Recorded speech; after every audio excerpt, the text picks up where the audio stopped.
Guys, just wanted to do another video. It's been a little while.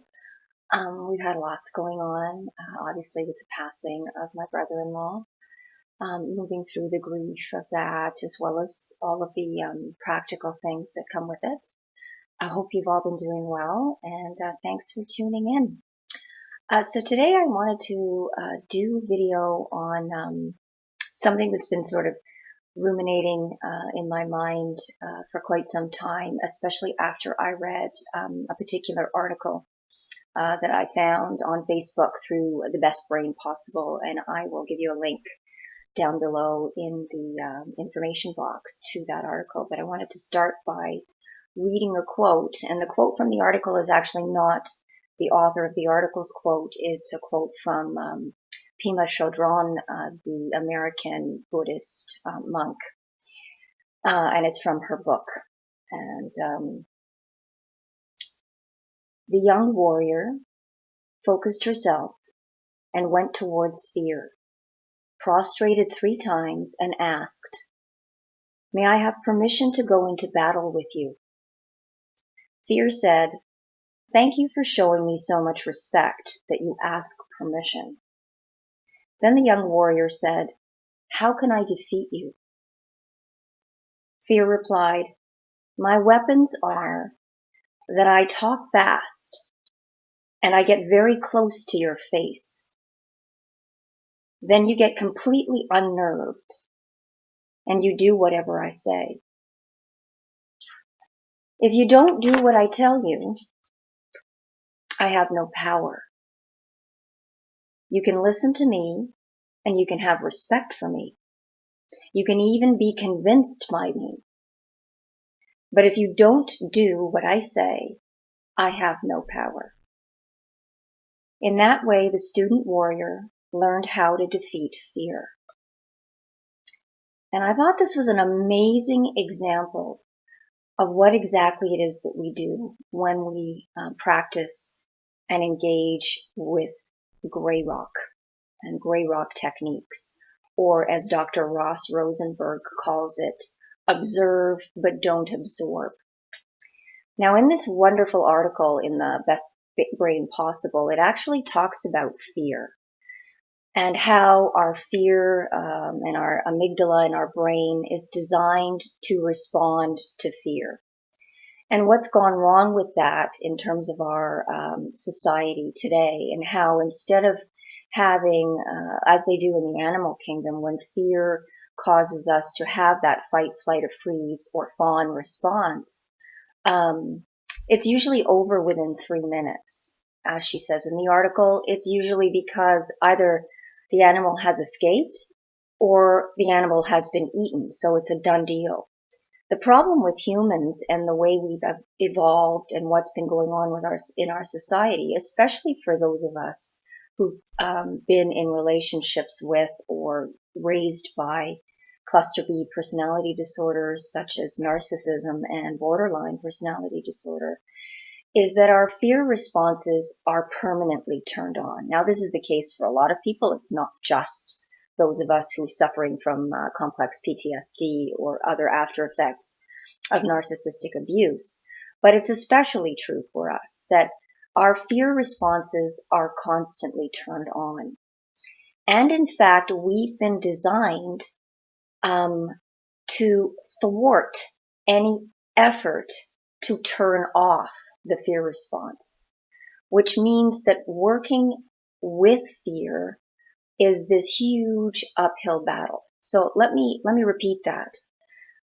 As humans, we have been designed to make it very difficult for us to ignore or work through fear, meaning that the natural fear response, such as fight, flight, freeze, or fawn, is so ingrained, is so important to our very survival, that our brains are designed to fight us if we try to fight it, if that makes more sense. So, and that's what can make gray rock so incredibly difficult to, as a technique for dealing with cluster Bs, narcissists, borderlines, etc. That's what can make it so difficult for us. Because a lot of the time we're thinking of gray rock as a way to manage the narcissist in our life. But really what it is, the core essence of gray rock is a way to manage our own reactions to the narcissist or to the borderline or to the manipulative person or to the person with whom we have that kind of fear response, whatever the case may be. So when we acknowledge that gray rock in and of itself is an incredibly difficult process to master because of the way our brains are designed, it lets us off the hook a little bit, I find, and it makes it so that we can feel more comfortable practicing it and getting used to it and understanding that it is a way for us to redesign our natural and important fear response. So, and for many people, gray rock is something out there that they've never really understood or been able to adopt in their lives. For many people, no contact has been the only way to go. And that's great if you can pull it off. And I've certainly been able to pull it off with some members of my family who are definitely cluster B personality disorders. But there's a geographic distance there, which makes it a lot easier. There are a couple of other people that I have to deal with on a much more regular basis, with whom no contact is quite simply impossible. And that's where learning gray rock and the importance of gray rock and working with my own fear responses has become so important and valid. And it's been much easier for me to practice gray rock techniques with people that I'm not so emotionally involved with. So for instance, over the last 6 months or so, I've been practicing gray rock with a woman who lives in our complex, and we live in a complex of townhouses, well over 300 of them, and they're divided into 4 separate stratas or homeowners associations, however you call it in your particular area. And therefore there are different councils. So there are 4 different councils. And this woman is a member of a council in the strata where we live. And I used to be a member of the council because she asked me to help. And I went forward and then started helping, and then there were some red flags coming up. And then there were some very definite, clear signs that there was a problem here. And I'm not going to diagnose. I have no idea what's going on. But I do know that this is an incredibly manipulative, deceitful, vindictive person that I deliberately stepped away from. And as soon as we hit something over which we were disagreeing, which was her treatment of another owner in this strata, she immediately began with the accusations, the finger pointing, the deflecting, the projecting, the whole 9 yards. I've been smeared. The whole thing has happened. And through it all, because I'm not particularly emotionally attached to this person, I was only working with her and knew her for about 1.5 years, maybe slightly less. And I could see red flags coming, so I held myself back, if you know what I mean. I've been able to actually practice my gray rock technique with her, in the sense that whenever she's sort of accused me, I've sort of, yeah, I can understand why you would see that way. Okay. Yeah, no problem. At one point she was, saying that that she needed to apologize to a group of people for my bad behavior. And I was able to say, if that's what makes you feel better, then by all means, do what you feel is right. And I had witnessed her baiting other people and watching them take the bait, whether it was to defend themselves against the false accusations or to get flustered or whatever. And it was very clear from my gray rock reaction to her that she had never encountered this before. She's kept trying. We take our dogs for walks, and our 2 little dogs don't get along at all. And she's made attempts to make her little dog come towards mine in order to elicit, the reactions between two dogs that don't like each other very much. And I just keep, it's okay, it's all good, let's just keep walking, and I don't engage with it whatsoever. And what this has been able to do for me is it's been easier practice in working with gray rock with other people. For instance, my own brother, with whom I still have low contact or limited contact. And he's continuing to be very passive aggressive. He's definitely buying into all the stories that my mother and my sister have told about me and the smear campaigning and so on. And I'm much more able and better able to cope with the fear reaction that I get whenever I have contact with him, because I've had this practice with this neighbor of mine who I cannot avoid, especially since we're both walking dogs in the same area at the same time. And we have mutual acquaintances in common.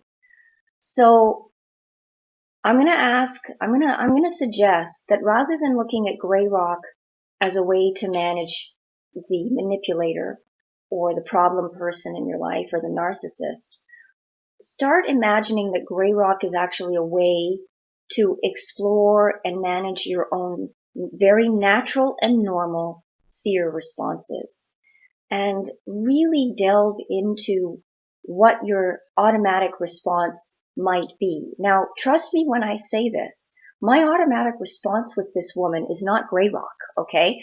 My automatic response that I've had to sort of really work through before saying anything or writing anything in an email was to defend myself, was to stand up for myself, to call her out on her lies, to point out the obvious projection or deflection or illogic of her arguments. So it has been an absolute fight with my own self to dampen that down, to dampen that automatic fear response down and go gray rock instead.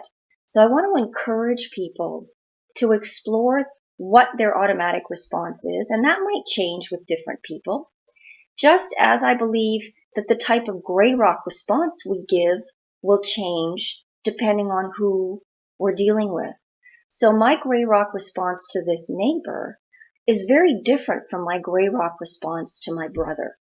And it would be very different, again, from the gray rock response I would give to my ex-husband, or the father of my children, with whom I now no longer have to co-parent because they're both pretty much done. But I'm watching my very covert narcissistic ex-husband now treat my daughter, our daughter, the same way he used to treat me.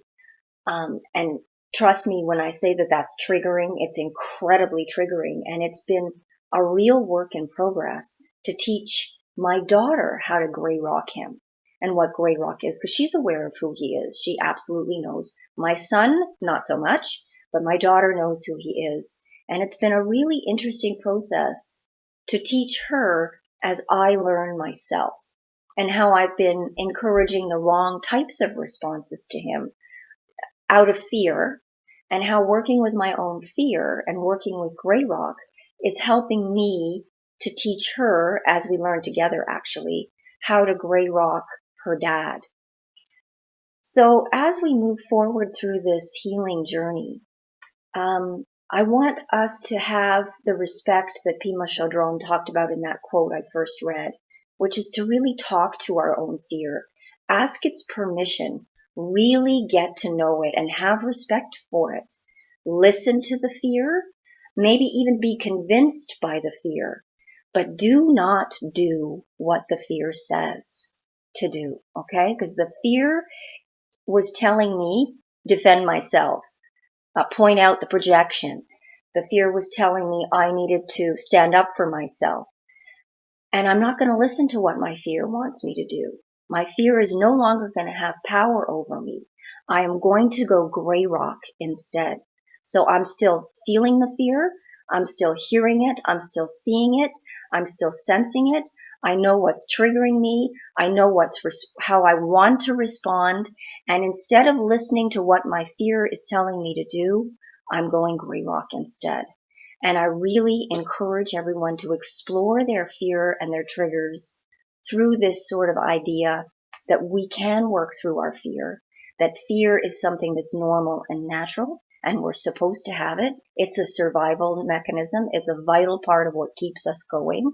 But that given our backgrounds of CPTSD or surviving abuse, that we actually have to rework that fear response. And in reworking and respecting and getting to know it, I think that's where we're going to find our healing. And as we rework it, as we stop listening to doing exactly what it tells us to do and gather control, I think it's actually going to become more fine-tuned. I think we're going to react less to those kinds of old triggers that we got from our abusers. And we're going to be able to fine-tune it and get more in touch with what's a really scary situation versus what's something that we can actually walk away from without being harmed, if that makes any sense. So those are my thoughts for today. I hope you find it helpful. Thanks for tuning in and have a great day.